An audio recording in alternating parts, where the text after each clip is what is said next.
Tá aí, Lauri? Tá enxergando também? Serafim, tá todo mundo conseguindo enxergar minha tela? Tá?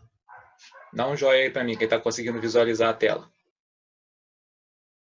Isso, beleza. Então vamos lá. Então a gente hoje vai falar sobre como funciona o cérebro do procrastinador, tá? Eu falei na semana passada sobre o que é a procrastinação, né? Que é o hábito de adiar tarefas importantes e que depois, quando a gente acaba decidindo resolver essas tarefas importantes, elas já estão em cima do prazo ou já até venceram. Isso gera uma série de consequências, uma série de frustrações, e a gente passou algumas dicas para lidar com essa procrastinação. Então, hoje a gente vai entrar um pouco mais a fundo na dinâmica de funcionamento do cérebro do procrastinador, ok? E aí eu vou falar com vocês sobre a importância também da gente manter aquele foco, né, 100% focado aí na apresentação dos slides nessa nossa palestra. Não permita aí que a sua atenção seja desviada, você preste atenção em nenhuma outra coisa, e nada tire o teu foco aqui dessa nossa apresentação, tá?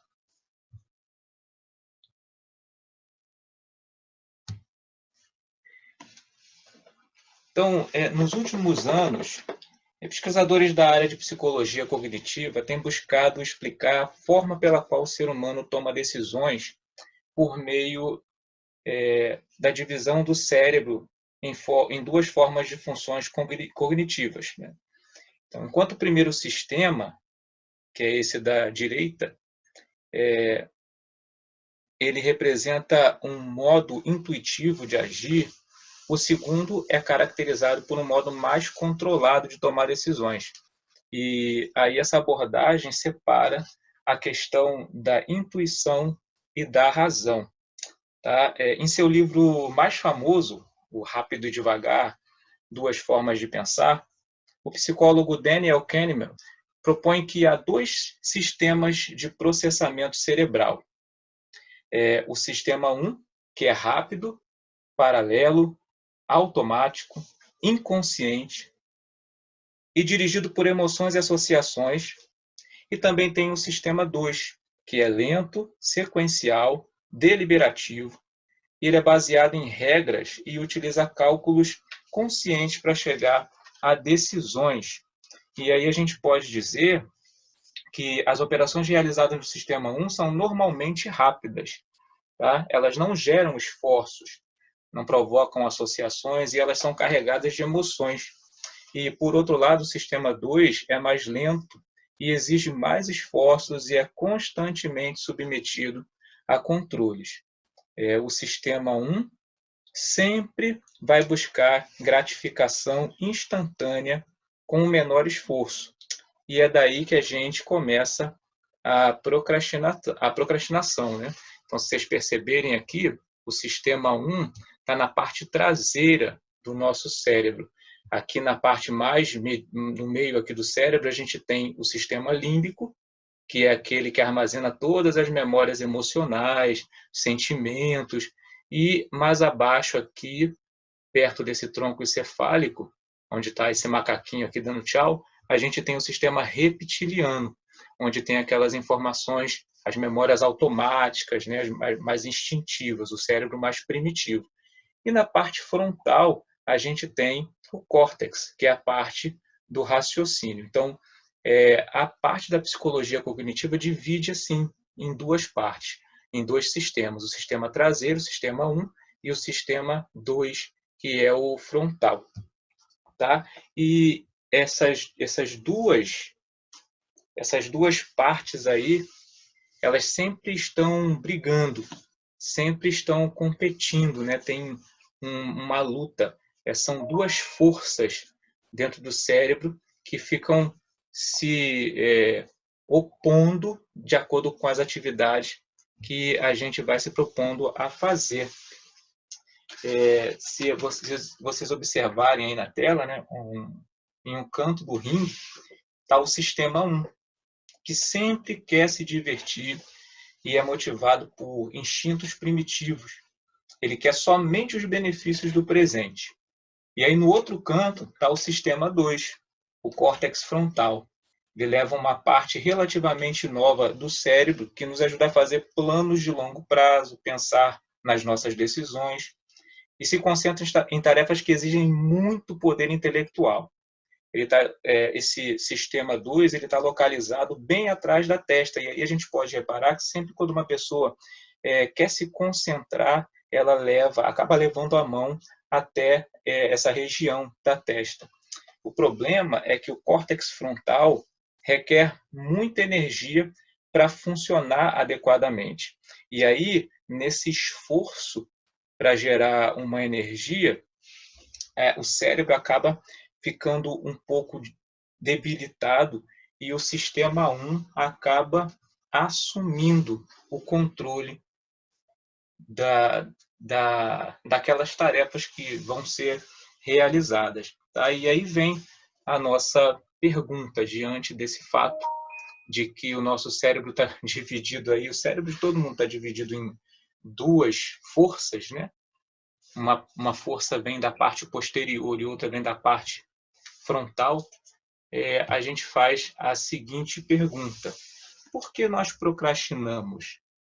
Por que a gente acaba sempre adiando uma atividade, deixando para fazer muito em cima do tempo, ou a gente simplesmente não dá muita atenção para ela?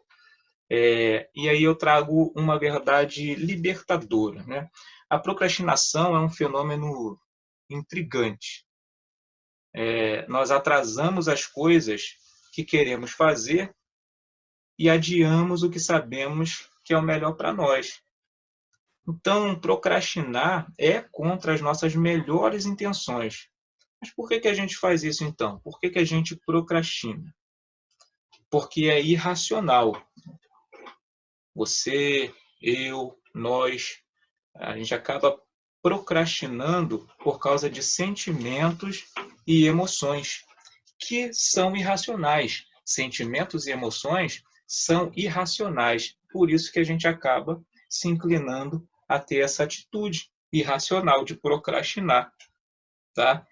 Seja porque a atividade é chata, seja porque uma pessoa terminou um namoro, seja porque você quer fazer a coisa certa. Sempre que uma parte da sua mente, do seu cérebro, quer fazer a coisa certa, a outra quer um alívio imediato para se sentir melhor. E aí, nesse exato momento, que se inicia uma luta interna aí, uma luta de uma região do cérebro, do nosso cérebro, uma luta da região do nosso cérebro contra a outra.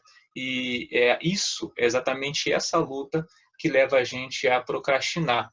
Né? Quando a gente não consegue lidar bem com essa disputa, a gente acaba procrastinando. E aí existem 5 tipos de procrastinadores. Tá? O primeiro deles é o que a gente chama de limpinho. O procrastinador limpinho é aquele que deixa tudo desorganizado, deixa tudo bagunçado, tudo misturado em cima da mesa e vai deixando o tempo correr. E aí, quando chega próximo ao prazo de entregar alguma atividade, aí ele começa a organizar tudo, ele começa a limpar, faz aquela limpeza rápida, já viu?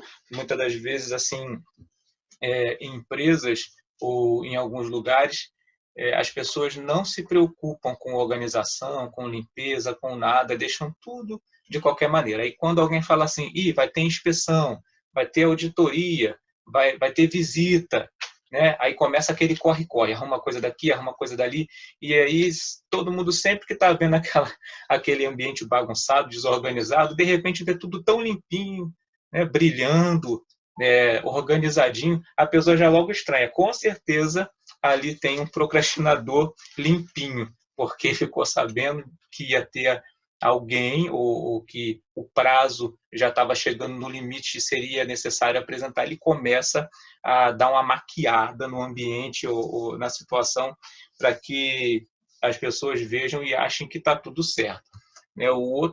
Esse é o procrastinador limpinho. O outro tipo de procrastinador é o alarmista.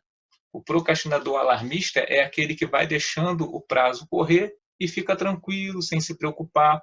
E aí, quando ele então percebe que está próximo do limite, da data limite daquela tarefa a ser executada, ele entra em desespero.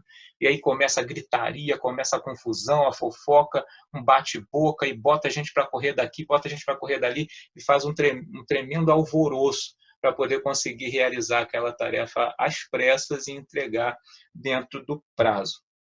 O outro procrastinador é o criador de listas, né? Está sempre criando uma relação aí de coisas a fazer para dar aquela falsa impressão de que ele está fazendo alguma coisa, mas na realidade ele só está organizando aquilo que ele está adiando de fazer, ele continua procrastinando. É uma falsa verdade aí que ele impõe para si mesmo. O quarto procrastinador, quarto tipo de procrastinador é aquele chamado multitarefas. Ele acha muito chato realizar uma tarefa de cada vez, então ele vai deixando as tarefas sendo acumuladas, né? Vai deixando acumular aquelas atividades relacionadas àquele objetivo que ele tem que alcançar, e quando ele vê que tem bastante coisa, aí ele quer fazer tudo ao mesmo tempo. Quando percebe que está chegando próximo ao prazo de entregar aquela atividade ou de realizar aquela atividade, ele não vai ter mais tempo para fazer se ele deixar passar. Tá? Então, a gente tem aí esses 4 tipos de procrastinadores, e a gente tem, então, o quinto e último procrastinador, que é aquele que é viciado em internet. Ele está sempre ocupando a atenção dele lá com a internet, e nisso as coisas que são importantes serem feitas ele vai deixando para fazer depois, e quando ele percebe já está muito em cima da hora. Tá? Então esses são os 5 tipos de procrastinadores que a gente tem agrupados aí dentro desse conceito de procrastinação. Conforme eu falei na palestra passada, esse camarada aí, né, palestrante, Tim Urban, ele é autor do blog Wait But Why, que na palestra do TED de 2016 transmitiu a história de vida dele de uma forma bem divertida, explicando a diferença entre o cérebro de um não procrastinador e o de um procrastinador. Esse vídeo dele, de 2016, teve mais de 20 milhões de visualizações. Ele ficou um ano inteiro adiando a produção da monografia da faculdade dele e deixou para a última semana fazer aquela monografia. Ele ficou uma semana inteira sem dormir, só escrevendo a monografia dele para entregar dentro do prazo lá que foi estabelecido pela universidade. Tá? E então ele traz essa história dentro de uma dinâmica que eu vou apresentar agora, e explica que o cérebro do não procrastinador tem uma decisão racional, forte, sólida, que comanda, sempre considerando o que precisa ser feito. Tá? Quem comanda as coisas por aqui no cérebro de um não procrastinador é o capitão. Ele mora no sistema 2, que é aquele que a gente falou que fica na parte frontal do cérebro, né, o córtex, e de lá ele comanda o cérebro com muita eficiência. Tá? Parece uma situação bem normal, né? Só que agora a gente vai dar uma olhadinha, está até a figura, a ilustração do cérebro de um não procrastinador, tendo, né, o comandante aí, o capitão. Ele diz: eu sou o comandante, eu faço as coisas que me fazem sentido, eu penso a longo prazo. Então ele é bem organizado, está sempre antenado aos prazos, né, a forma como as atividades precisam ser executadas dentro do seu tempo. Então esse é o cérebro de um não procrastinador. Mas como é que funciona então o cérebro de um procrastinador? Dá para a gente perceber que tem alguma coisa diferente aí, né, em relação à imagem anterior. O capitão agora ele tem um animalzinho de estimação, né? Do cérebro de um procrastinador também tem o comandante lá, o capitão, mas ele tem um animalzinho de estimação, que é o macaquinho da gratificação instantânea. Tá? E não seria nenhum problema ter esse animalzinho de estimação, se o capitão soubesse, no mínimo, lidar com ele. Só que não fez parte do treinamento do capitão lidar com esse macaquinho. E aí ele fica completamente inutilizado enquanto o bichinho torna impossível o trabalho dele. Então a gente vai ver que esse animalzinho de estimação vai complicar bastante a vida do capitão na realização das tarefas. E aí a gente começa a perceber aquilo que a gente falou de existirem duas forças no cérebro de um procrastinador que ficam lutando entre si, o capitão na parte frontal, né, no sistema 2, e o macaquinho, né, da gratificação instantânea no sistema 1, que é aquela parte mais automática, aquela parte mais aleatória, e começa a se opor um com o outro, e começa a luta aí dentro do cérebro que faz com que, então, uma pessoa procrastine. O macaquinho trabalha com sistema de recompensa. Então, ele vai estar sempre defendendo que a decisão deve ser tomada levando em consideração o menor esforço, né? E a recompensa dele não pode ser a longo prazo. Ele sempre vai estar querendo convencer o capitão de que a recompensa tem que ser a curto prazo. Ele é imediatista. Tá? Então, a gente pode, por exemplo, ver aqui a conversinha deles, né? O capitão vai dizendo para o macaquinho da gratificação instantânea, olha, temos agora um trabalho muito importante para fazer. E aí o macaquinho fala, não, nada disso. Vamos fazer algo diferente, mais divertido. Vamos assistir vários vídeos engraçados no YouTube, depois assistir uma série de vídeos sobre acidentes de carro e depois terminar com as entrevistas que acabaram em briga na TV. Então ele quer entretenimento, ele quer se divertir. Deixa negócio de trabalho importante para depois, ainda tem tempo. Depois vamos reorganizar nossa lista de coisas a fazer, ver preços de roupas na Amazon e dividir nossos álbuns no iPhotos em álbuns menores e mais específicos. Aí já vai ser 2 horas da tarde, então será tarde demais para você começar a sua atividade chata. Então a gente vai vendo aí a conversa, né, do macaquinho da gratificação instantânea com o comandante aí do cérebro, o capitão. E o fato é que o macaco da gratificação instantânea é a última criatura que deveria estar assim, encarregado das decisões, porque ele pensa apenas no presente, né? Ele não pensa nas lições do passado, né? Ele despreza completamente o futuro. Nem o capitão entende ele, e por isso o capitão acaba sendo derrotado por ele e fica olhando ele assumir o controle das tomadas de decisão. No sistema 1, o mundo dos macaquinhos, eles têm controle de tudo. Quando eles estão com fome, eles comem. Quando eles estão com sono, eles dormem. Eles não fazem nada que seja difícil. E ainda assim, eles se consideram bem-sucedidos.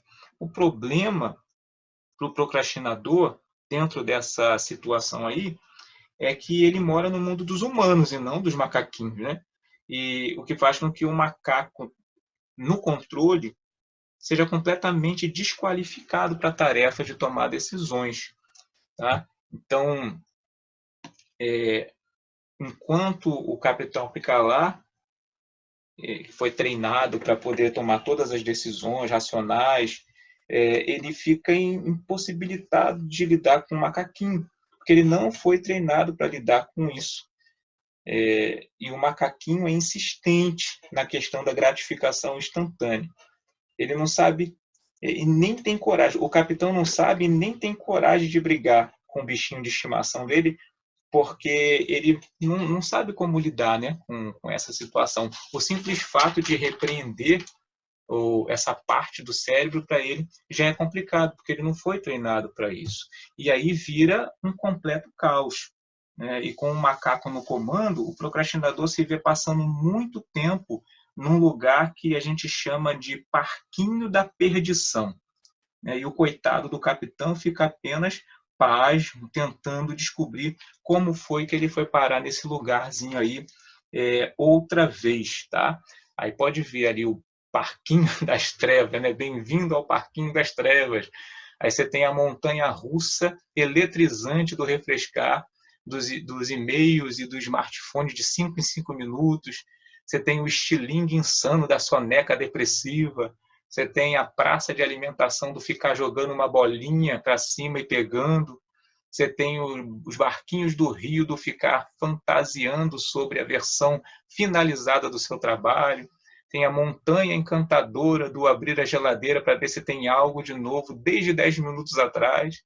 E também, por fim, aí, o vulcão radical do ficar olhando as 1.200 fotos de pessoas no Facebook que nunca foram suas amigas na vida real. Então, esse é o verdadeiro parquinho da perdição. Só se perde tempo e é o lugar para onde se vai quando o macaquinho da gratificação instantânea, essa parte do cérebro que não está muito preocupada, né, com as regrinhas, com a maneira certa de fazer as coisas, está só se preocupando com o resultado imediato, a satisfação imediata, ele acaba levando o procrastinador a ficar. E ele sempre vai se vendo nesse lugarzinho aí horrível, todas as vezes, porque ele não consegue fugir desse ciclo. Dado esse impasse, né, como é que o procrastinador vai conseguir realizar algo na vida? Para a sorte do procrastinador, existe algo que faz o macaco da gratificação entrar num desespero, tá? Que é o que a gente chama de monstro do pânico, tá? E a gente precisa sempre lembrar que o macaquinho no cérebro tem horror a esse monstro aí do pânico. E já que a gente falou, né, sobre aí os 5 tipos de procrastinadores que existem, eu quero falar agora sobre dois tipos de procrastinação.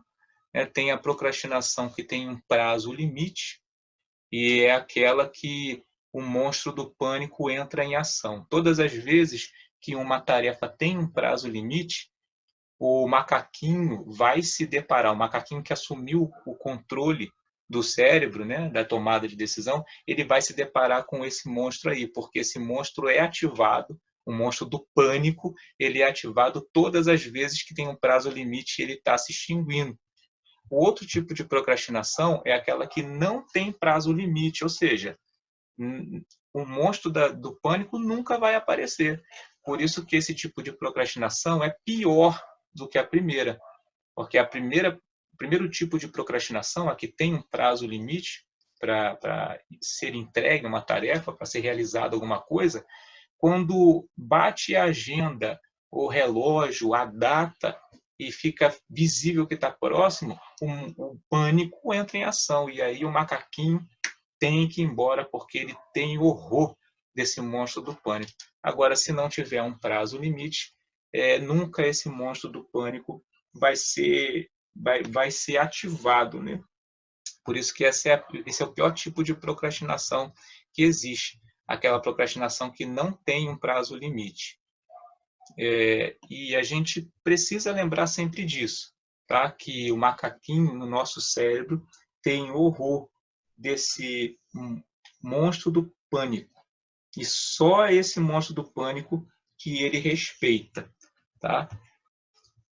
Quando o monstro do pânico chega, o macaquinho da gratificação instantânea foge, e então o comandante volta ao controle do nosso cérebro, né? A parte racional da gente volta por causa da pressão do monstro do pânico, e então a gente começa a fazer as coisas acontecerem.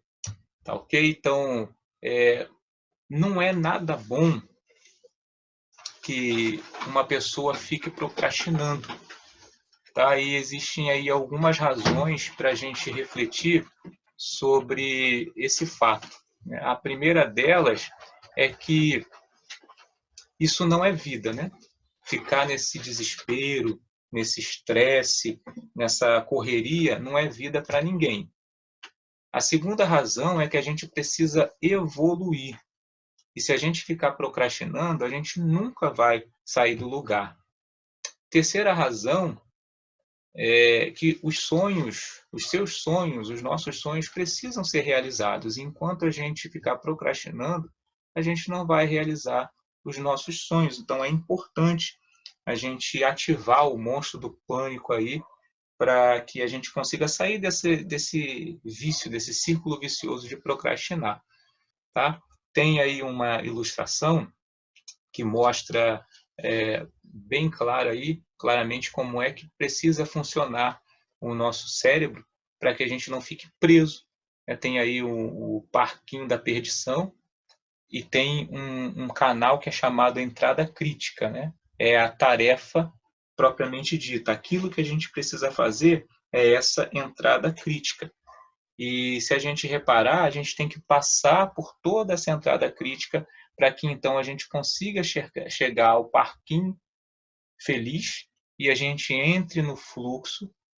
E enquanto isso acontece, a gente vai estar sempre rodeado pelo bosque sombrio, né, que é a tarefa em questão, e o parquinho da perdição, que é onde o macaquinho vai sempre querer ficar levando a gente para ficar prestando atenção e esquecer do que tem que ser feito.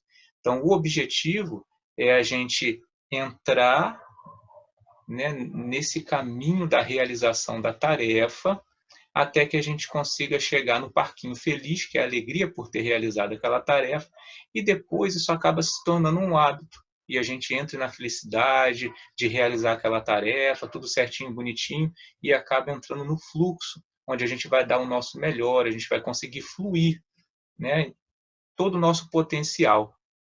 Mas acontece que o macaquinho lá sempre vai estar trabalhando. Então, aqui tem um exemplo de um procrastinador que parte para realizar a tarefa, mas ele fica distraído, porque o macaquinho está no controle lá do cérebro, e ele fica prestando atenção em todas aquelas coisas do bosque sombrio, né?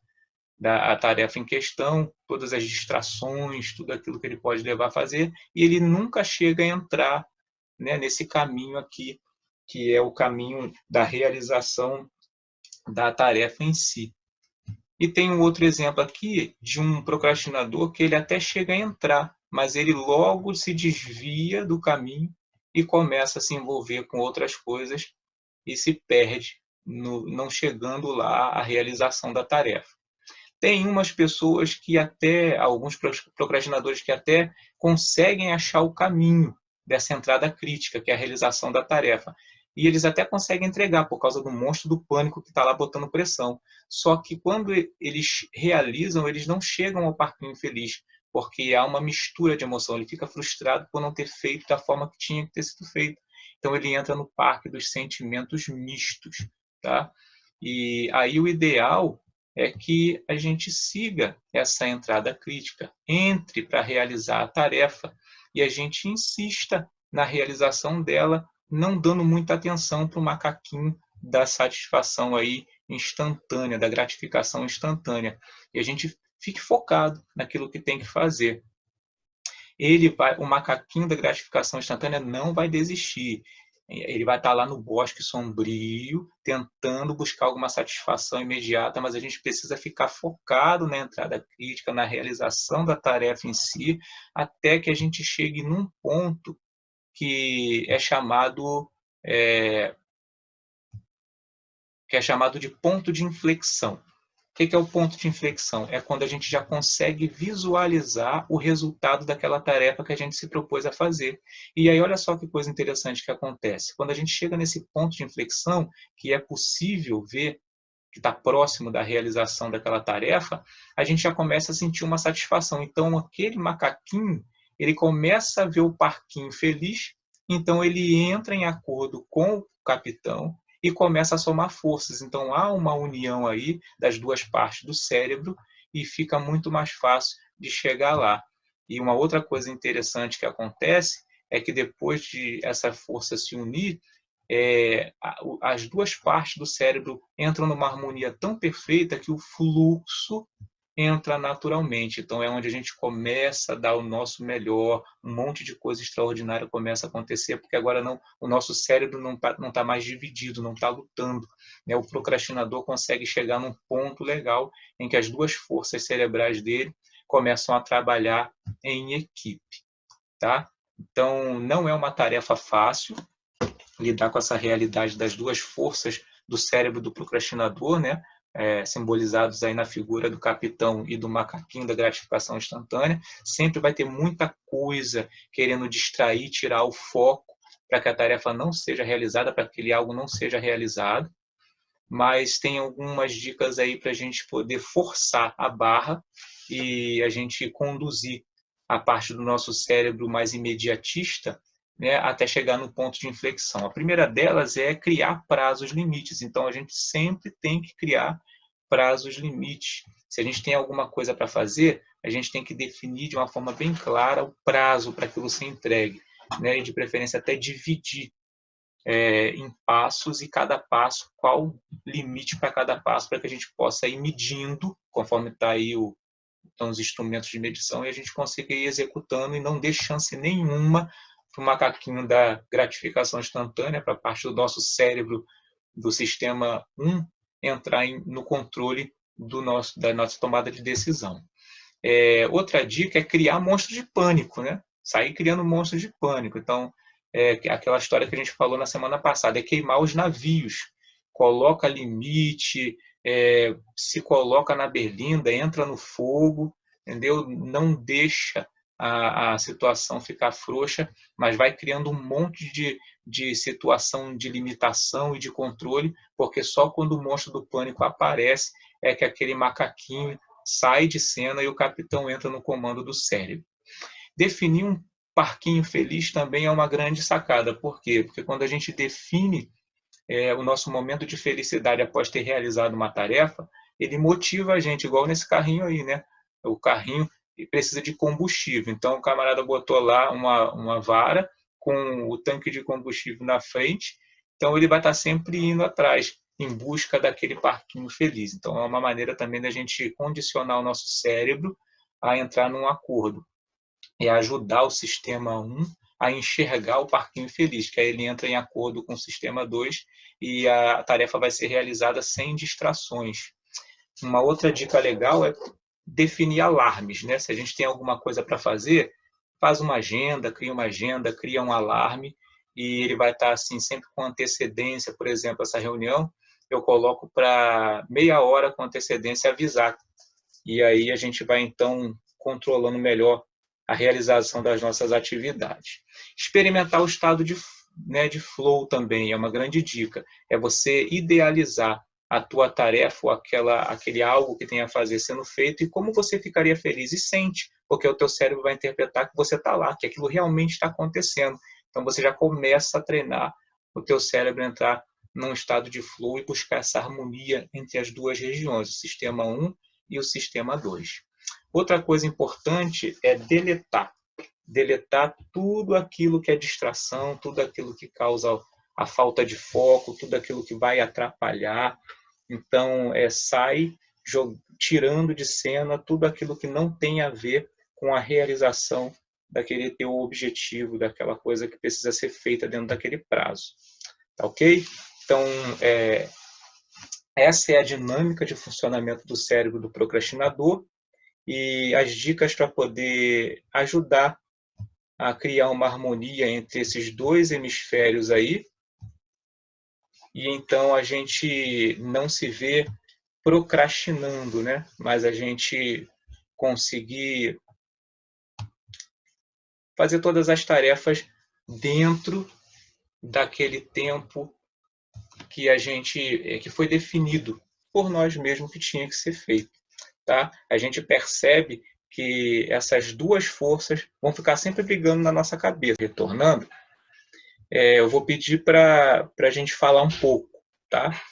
Tanto sobre a palestra da semana passada, quanto a palestra dessa semana. A semana passada a gente falou sobre a procrastinação em si, o que é, quais são as consequências dela, né? como lidar com a procrastinação. E hoje a gente falou sobre a dinâmica do cérebro do procrastinador e a gente entendeu por que é que se procrastina. Ora, se é algo que a gente não gosta, o que acontece depois de a gente procrastinar, por que a gente faz então? Né? Isso é uma boa reflexão para a gente. Ora, se procrastinar me faz passar por situações difíceis, por que é que eu procrastino? E aí foi dada hoje a explicação. Existem essas duas forças no nosso cérebro trabalhando uma contra a outra. É a nossa parte emotiva, o sistema 1, com o macaco da gratificação instantânea, né? Aquela nossa parte que quer tudo rápido, com menos esforço, de uma maneira mais divertida, sem ficar se preocupando com coisas complexas, difíceis, aquela coisa que a gente costuma chamar de mais objetivo, né? E tem a outra parte do nosso cérebro que é aquela organizadinha, concentrada, centradinha. E essas duas forças ficam se opondo, né? E aí como é que a gente pode fazer para tratar, ajudar o capitão, que é a nossa parte intelectual, a nossa parte racional, como é que a gente pode fazer para ajudar? É manter o foco, é manter a disciplina e conduzir a nossa parte mais imediatista, a nossa parte mais distraída, a nossa parte mais bichinho de estimação, a nossa parte mais brincalhona, e conduzindo ela na disciplina até que ela possa visualizar a recompensa. E aí, quando ela visualiza, a nossa parte mais descontraída visualiza a recompensa, então ela entra em acordo e a gente cria uma harmonia entre os dois sistemas cerebrais. Então a gente precisa, até a metade do caminho, manter a disciplina e o foco. É ajudar o capitão, é colocar limite, definir prazo, definir regra, definir tempo, definir limite. E aí, quando a gente faz isso, a gente ativa o monstro do pânico. Por quê? Porque quando você define um limite, qualquer tipo de distração vai ser motivo de pânico quando o prazo estiver chegando, entendeu?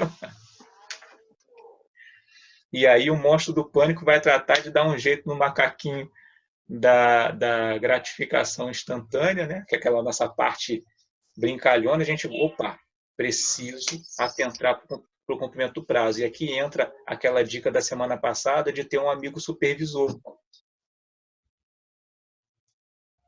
Quando a gente tem um amigo supervisor, ele funciona como esse meio também de despertar o pânico em nós, né? Porque quando a gente entra no pânico, a gente parte para resolver a situação. Então, é assim que a gente ajuda. E aí, afastando o macaquinho até a gente chegar num ponto de inflexão, que é aquele ponto onde a gente consegue observar, imaginar o sabor, o gostinho daquela coisa realizada e a nossa alegria em ver aquela coisa realizada, aí a nossa parte mais imediatista ela entra em acordo e a gente consegue assim então tratar da nossa procrastinação, a gente consegue ajudar, liderar os nossos processos mentais e cerebrais e a gente consegue se ajudar no alcance dos nossos objetivos, dos nossos resultados, sejam lá eles quais forem, seja lá qual for, desde uma coisa pequenininha até uma coisa muito importante. Se a gente pegar tudo que a gente falou na semana passada e a gente pegar tudo que a gente falou hoje e colocar isso em prática para qualquer situação da nossa vida, a gente vai conseguir mais disciplina, a gente vai conseguir mais organização, a gente vai conseguir mais harmonia conosco mesmo no nosso mundo interno e a gente vai conseguir ser mais assertivo e dar passos mais seguros no alcance dos nossos objetivos lá, sejam eles quais forem, né? A gente se percebe procrastinando em alguma área da nossa vida, em alguma situação da nossa vida, a gente consegue tratar dessa procrastinação pondo em prática tudo que a gente falou na semana passada e o que a gente falou hoje. tá? Então, isso é só um resumão aí dessas duas palestras que a gente está falando sobre isso, que é muito comum, muito comum. Vocês pararem para pensar aí no dia a dia de vocês, é muito comum a gente se pegar procrastinando, né? Adiando alguma coisa, deixando para depois. É muito comum, a gente está sempre fazendo isso. E então isso aqui é uma oportunidade da gente tratar, entender por que isso acontece e dar um tratamento. Isso melhora a nossa qualidade de vida, porque a gente começa a criar disciplina, a gente começa a criar ordem, né? E a gente não fica sem entender o que está acontecendo e não fica sem saber o que fazer quando entende o que está acontecendo. Tá? Eu vou abrir o espaço aqui, agora a gente já não está mais na palestra, agora a gente está no bate-papo. Então eu vou deixar um espaço aberto aqui para vocês falarem também, compartilharem aí o quanto foi importante o que a gente falou na semana passada, o quanto foi importante o que a gente está falando hoje, em que eu preciso ter de vocês o retorno do quanto isso está agregando de valor para a vida de vocês, se o que a gente falou na semana passada e falou hoje vai fazer alguma diferença na vida de vocês e o quanto vai fazer, só até mesmo para um feedback para mim, tá? A gente vai tentar fazer isso da melhor forma possível, então a pessoa acena para mim que está querendo falar e então eu, né, confirmo que a pessoa vai estar falando e todos os outros aguardam, só para não sair todo mundo falando ao mesmo tempo, já que tem os microfones aí abertos. Tia Sueli, quer falar com a gente? Não. Não?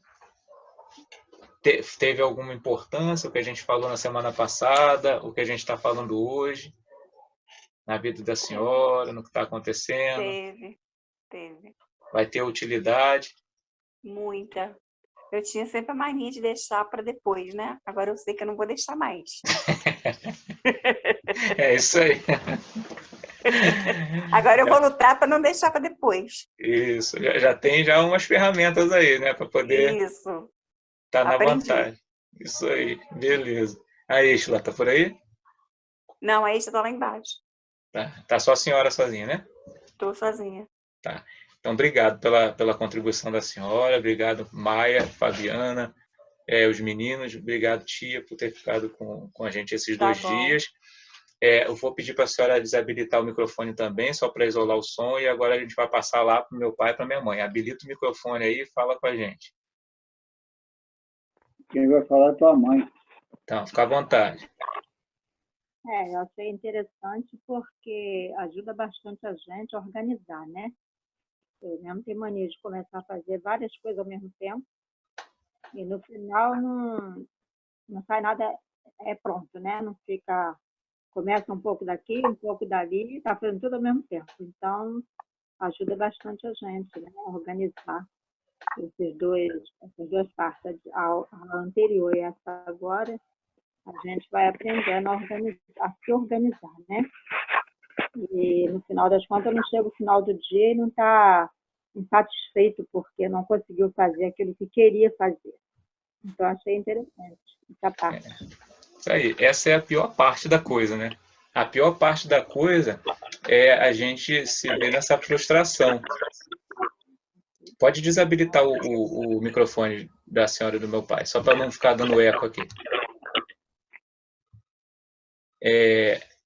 Essa é a pior parte da procrastinação. É quando a gente alcança um resultado da pior forma possível, que é na correria, no estresse, né? Ou quando a gente não consegue realizar. É essa frustração. E é isso que leva a gente para sentir que o dia não foi produtivo, por exemplo. Eu espero que a gente tenha uma outra oportunidade para a gente falar sobre produtividade, porque a gente sempre acha. Vou passar para você, Serafim, pode deixar.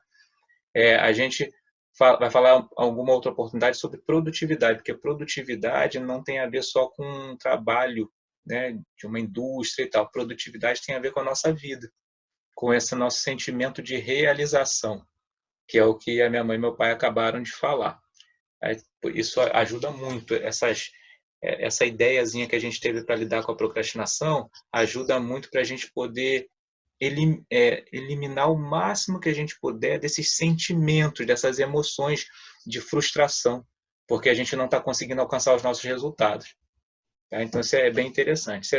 A Serafim vai falar com a gente agora, e enquanto isso eu espero que o Lauri consiga voltar, né? Porque ele foi embora. Pode falar com a gente, Serafim. Paz, o que eu acho interessante na outra aula foi sobre o tema, né? Trate da sua procrastinação, então ela vai cuidar de você. Mas muitas vezes isso acontece por culpa nossa mesmo, porque nós nos deixamos acomodar por eles. Se a gente não se acomodar, insistir em fazer tudo exatamente como o senhor explicou, o comodismo não vem, a preguiça não vem, o desânimo não vem, esse macaquinho que perturba não toma conta. Depende da nossa imposição de seguir em frente. É isso aí. Isso aí. Vou aproveitar só o gancho que a Serafim falou sobre a culpa é nossa, né? Isso também é uma forma da gente lidar com o nosso cérebro para obter melhor resultado. Vamos pegar a palavra que a Serafim usou, culpa, a culpa é nossa, e vamos dar a culpa por responsabilidade, que é o sentido que ela quis trazer no comentário. A responsabilidade é nossa. Isso. Pelos nossos resultados. Né? Então, quando a gente toma consciência de que a responsabilidade dos nossos resultados é nossa, aí a gente não tem outra alternativa, senão fazer o que ela colocou. Tem que tomar uma atitude, né? Tem que concentrar, focar. A gente aprendeu hoje a lidar com o macaquinho da gratificação instantânea, porque é ele que acaba dificultando o trabalho do capitão. Né? A nossa parte racional ela é prejudicada pelo fato da gente não ter o hábito de lidar com a nossa parte emocional. E aí a nossa falta de treinamento emocional faz com que a gente seja conduzido pelas emoções e a nossa parte intelectual ela não funcione. E é isso que faz a gente procrastinar. É isso que faz a gente perder tempo no bosque, lá. O que faz a gente ir para o parque da perdição é exatamente a gente não ter a inteligência emocional, que é o que a gente trabalhou bastante nessas duas palestras, a inteligência emocional, principalmente nessa palestra, né? Aprender a lidar, essa analogia simples do macaquinho, que a Serafim falou que tem que botar um macaquinho para correr, essa analogia do macaquinho é uma forma de tratar da nossa inteligência emocional. A gente precisa usar a nossa parte inteligente, racional, para estar no comando da nossa parte emocional. E aí sim é a única forma da gente conseguir alcançar os resultados que a gente estabelece, que a gente define. Eu acredito que, como a Serafim falou, essa é a parte que mais agrega, né? Mais agrega valor nesses 2 dias que a gente ficou aqui falando sobre esses 2 temas. Obrigado, Serafim, pela contribuição. Obrigado, mãe, pai, pela contribuição. Obrigado, tia, pela contribuição. Obrigado, Maia, Fabiana, mesmo no silêncio, pela contribuição. Né? Essas foram as 2 primeiras vezes aí, né, que a gente está se reunindo dessa forma. Espero que tenha mais outras, que a gente consiga ter outras aí, com outros temas. Isso aí, com outros temas que tragam para a gente aí ferramentas para a gente usar na prática. Tá? Pensa assim, que tudo que a gente falou aqui pode e deve ser usado como ferramenta para a gente melhorar a nossa vida, tá? Que vocês possam compartilhar com outras pessoas, tá? Que a gente leve isso para frente, ajudar todo mundo a lidar com a inteligência emocional, que é o que eu acho que muita gente está precisando. É um exercício diário para a gente e é o que todo mundo está precisando, porque o que mais coloca a gente em enrascada são as nossas emoções, né? Então, aprender a lidar com elas é muito importante, tá? No mais, fica aqui o meu abraço, fica meu beijo para todo mundo, tudo de bom, e a gente continua se falando. Quem quiser comentar alguma coisa lá no grupo. De novo, eu vou fazer igual eu fiz na semana passada. Eu vou deixar o grupo aberto até 11h30. Então, até 11h30 vocês podem colocar lá ressignificação, dizer por que valeu a pena. De repente não teve, né, não quis falar aqui, mas fala lá no grupo, através de texto, de um áudio. Compartilhe lá com a gente quão importante foi esse momento. No mais, tenham uma boa noite, né? E tudo de bom para cada um de vocês. Bom rever você, Maia. Bom rever você, Fabiano. Faz tempo que a gente não se vê, né? A gente se viu ontem. Tchau, Sarinha. Tia, bom rever a senhora. Já está de volta, né? Já está de volta. Sei que vai ter a oportunidade de a gente se rever pessoalmente aí. Ai, mãe, minha mãe também. A gente faz tempo que a gente se vê, né, mãe? Meu pai teve até que hoje de manhã. A gente tinha um planejamento, mas acabou tendo um imprevisto e não pôde seguir. Serafim, faz tempo que a gente não se vê. Bom rever você, tá bom? Espero que a gente se encontre outras vezes aqui. Uma boa noite para todo mundo. Bom descanso, tá? E até a próxima, tá bom? Até a próxima. Fica com Deus, todo mundo. E não deixa de colocar o comentário lá não, tá? No grupo depois, até 11h30. Vou encerrar aqui, tá bom?